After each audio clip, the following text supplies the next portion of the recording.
Hey guys, it's Eric, owner of Farpoint Farms here in the mountains of North Carolina. Big news today, a real short video just to let you all know I am opening a second channel, Farpoint Farms Restorations and Repairs. I'll leave a link to it down below.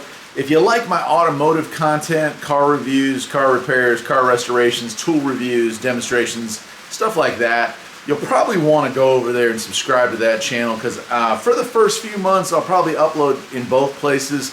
But eventually, as that channel picks up steam, I'll just be uploading my automotive related content over there. And in that news, I have purchased a new car to restore. So we're getting ready to head into fall. Last year I did the engine rebuild on the Rabbit because I was not able to find something good enough to restore. This year I was able to locate something. It's got a great story behind it. It's a great vehicle, and I think you'll really enjoy the process. Unlike years gone by when I would just do kind of update videos on the work that I do here, that channel is going to focus on getting dirty, like how to do every step of the way, how to do a restoration.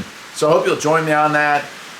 If you want to support this channel, support that channel. Go ahead and subscribe to it, hit the bell icon, and hopefully I'll see you over there.